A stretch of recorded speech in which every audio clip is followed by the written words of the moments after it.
ओम शांति। 15 जनवरी 2022 की प्रातः मूल्य। मीठे बच्चे, यह दादा है वंडरफुल पोस्ट ऑफिस। इनके द्वारा ही तुम्हें शिव बाबा के डायरेक्शन मिलते हैं।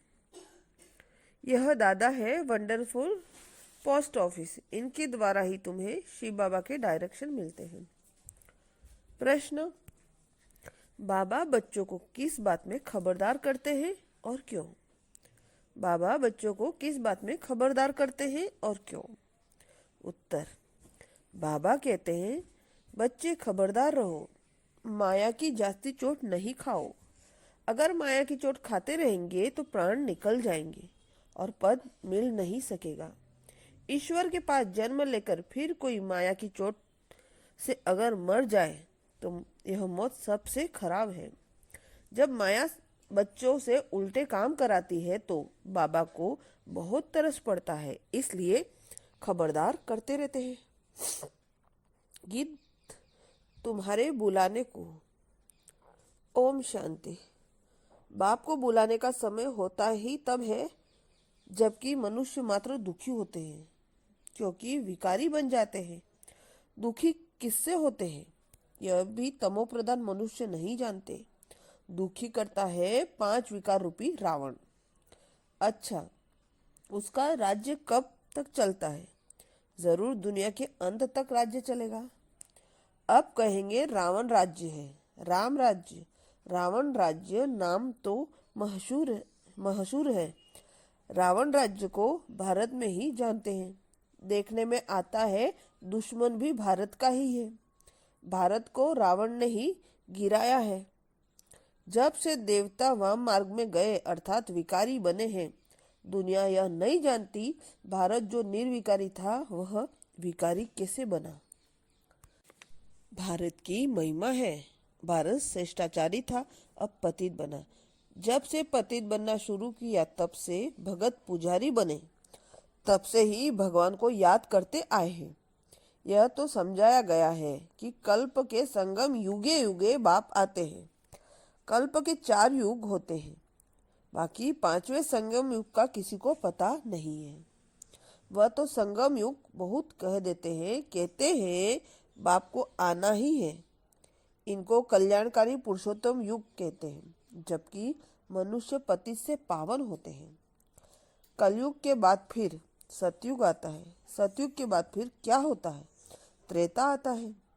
सूर्यवंशी लक्ष्मी नारायण का जो राज्य था वह फिर चंद्रवंशी बनते हैं। त्रेता में है राम राज्य, सतयुग में है लक्ष्मी नारायण का राज्य। लक्ष्मी नारायण के बाद राम सीता का राज्य आता है। सतयुग त्रेता जरूर बीच में संगम होगा। फिर उनके बाद इब्राहिम आता है, वह है उस तरफ, उनका यहाँ ताल्लुक नहीं।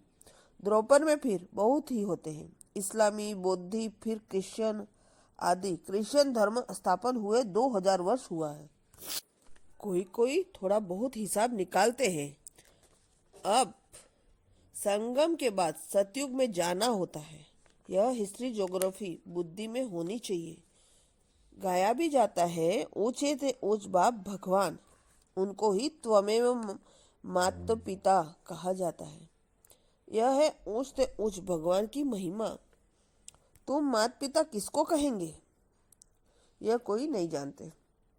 आजकल तो कोई भी मूर्ति के आगे जाकर कहते हैं तुम माता पिता। अब माता पिता किसको कहें? क्या लक्ष्मी नारायण को, ब्रह्मा सरस्वती को, शंकर पार्वती को? यह भी जोड़ा दिखाते हैं। तो माता पिता किसको कहेंगे? यदि परमात्मा फादर है तो जरूर मदर भी चाहिए। यह जानते नहीं कि माता पिता किसको कहा जाए। इसको वो बातें कहा जाता है। करेक्ट है तो फिर फीमेल भी चाहिए। महिमा तो एक की करेंगे ना, ऐसे नहीं कभी ब्रह्मा की करेंगे, कभी विष्णु की करेंगे, कभी शंकर की करेंगे, नहीं, महिमा एक की ही करते हैं। गाते भी हैं कि पतित पावन आओ तो जरूर अंत में आएंगे। युगे युगे क्यों आएंगे? पतित होते ही अंत में, पतित होते ही है अंत में। पतितों को ही पावन बनाने वाला बाप। उनको जरूर पतित दुनिया में आना पड़े, तब तो आकर पावन बनाएंगे। वहां बैठ थोड़े ही बनाएंगे। सतयुग है पावन दुनिया, कलयुग है पतित दुनिया। पुरानी दुनिया को नया बनाना बाप का ही काम है। नई दुनिया की स्थापना और पुरानी दुनिया का विनाश। ब्रह्मा द्वारा स्थापना किससे कराते हैं? विष्णुपुरी की ब्रह्मा और ब्राह्मणों द्वारा स्थापना होती है। ब्राह्मणों द्वारा यज्ञ रचा जाता है, तो ब्राह्मणों को जरूर पढ़ाते होंगे। तुम लिखते हो ब्रह्मा बाबा, तुम लिखते हो बाबा ब्रह्मा और ब्रह्मा मुख वंशावली। ब्राह्मणों को राजयोग की पढ़ाई पढ़ाते हैं, उनमें सरस्वती भी आ गई। यह ब्राह्मणों का कुल वंडरफुल है। भाई बहन कभी शादी कर न सके, जब कोई आते हैं तो हम उनको परिचय देते हैं कि परमपिता परमात्मा से तुम्हारा क्या संबंध है। पिता तो कहते ही हैं, तो वह हुआ बाप, वह दादा वर्षा मिलता है, उनसे जो ज्ञान का सागर बेहद का बाप है, देते हैं ब्रह्मा द्वारा। यह ईश्वरीय गोद है। फिर मिलती है देवी गोद। यह भी समझाना सहज है। 4 युगों का हिसाब भी बरोबर है। पावन से पतित भी बनना है। 16 कला से 14 कला, फिर 12 कला में आना है। तुम्हें पहले सबको बाप का परिचय देना है। बाबा से नया कोई मिले तो कुछ समझ न सके, क्योंकि वह वंडर है। बाप दादा कंबाइंड है। बच्चों को भी गड़ी गड़ी भूल जाता है। हम किससे बात करते हैं? बुद्धि में शिव बाबा ही याद आता है। हम शिव बाबा के पास जाते हैं। तुम इस बाबा को क्यों याद करते हो? शिव बाबा को याद करने से तुम्हारे विकर्म विनाश होंगे। समझो, फोटो निकालते हैं तो बुद्धि में शिव बाबा की तरफ ही रहे कि यह बाबा बाप दादा दोनों है। शिव बाबा है तब तो यह दादा भी है। बाप दादा के साथ फोटो निकालते हैं। शिव बाबा के पास इस दादा द्वारा मिलने आए हैं। यह कोई नई पोस्ट ऑफिस है। इन द्वारा शिव बाबा के डायरेक्शन मिलते हैं। यह बड़ी वंडरफुल बात है। भगवान को आना है तब जब दुनिया पुरानी होती है। द्वापर से लेकर दुनिया पतित होना शुरू होती है। अंत में सारी दुनिया पतित हो जाती है। चित्रों पर समझाया जाता है। सतयुग त्रेता को स्वर्ग पैराडाइज कहा जाता है। नई दुनिया सदैव तो नहीं होती है। नई दुनिया जब आधी पूरी होती है तो उनको पुराना कहा जाता है।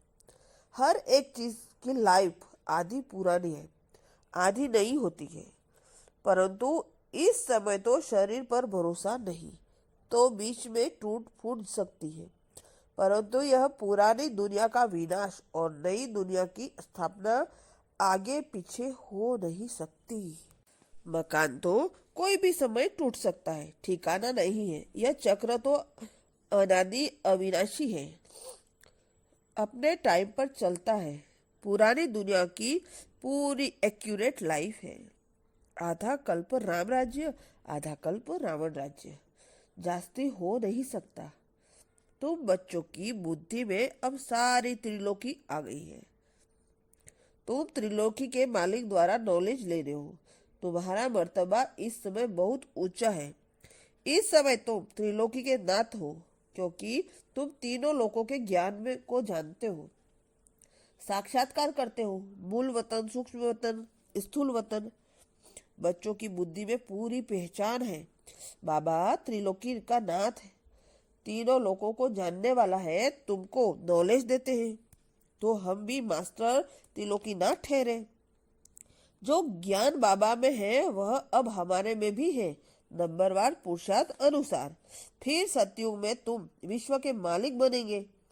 वहां तुमको त्रिलोकी के नाथ नहीं कहेंगे। लक्ष्मी नारायण को त्रिलोकी का ज्ञान नहीं रहता, सृष्टि चक्र का ज्ञान नहीं रहता। तुम नॉलेजफुल गॉड के बच्चे हो। उनसे पढ़कर तुमको आप समान बनाया है। तुम जानते हो, हम फिर विष्णुपुरी के मालिक बनेंगे। इस समय जो कुछ पास्ट हो गया वो नॉलेज फिर तुम्हारे पास है। मनुष्य को हद की हिस्ट्री ज्योग्राफी का मालूम ही नहीं। तुमको बेहद की हिस्ट्री ज्योग्राफी बुद्धि में है। उन्हों को बाहुबल की लड़ाई का मालूम है, योग बल की लड़ाई का किसी को पता ही नहीं है। तुम जानते हो योग बल से हम विश्व के मालिक बनेंगे। सिखलाने वाला है बाप जो त्रिलोकीनाथ है। इस समय तुम्हारा मर्तबा बहुत ऊंच है। तुम नॉलेजफुल बाप के बच्चे मास्टर नॉलेजफुल हो, यह भी तुम जानते हो। वह ज्ञान का सागर, आनंद का सागर किस प्रकार है? उसको कहते हैं सच्चित आनंद स्वरूप। इस समय आनंद तो तुम फील करते हो क्योंकि तुम बहुत दुखी थे। तुम भेंट कर सकते हो सुख और दुख की। वह लक्ष्मी नारायण तो इन बातों को नहीं जानते। वह तो सिर्फ बादशाही करते हैं। वह है उनकी प्रारब्ध। तुम भी जाकर स्वर्ग में राज्य करेंगे। वहाँ बहुत अच्छे महल बनाएंगे। वहाँ चिंता की कोई बात नहीं रहती। यह है बुद्धि में अस्थायी रहना चाहिए तो खुशी का पारा चढ़े। तूफान तो अनेक प्रकार के आएंगे, संपूर्ण तो कोई बन नहीं सका है। बाप समझाते हैं तुमको बहुत स्थैर्य बनना होगा। वो लोग अमरनाथ पर जाते हैं, फिर भी उनको उतरना तो जरूर है। तुम जाएंगे बाप के पास, फिर नई दुनिया सतयुग में आएंगे, तब फिर उतरना जरूर होगा। हमारी यह बेहद की यात्रा है। पहले बाबा के पास आराम से रहेंगे, फिर राजधानी में स्थापन करेंगे। पहले बाबा के पास आराम से रहेंगे, फिर राजधानी में राज्य करेंगे। फिर जन्म बाई जन्म उतरते ही आते हैं। इसको चक्र कहो या उतराई चढ़ाई कहो, बात एक ही है।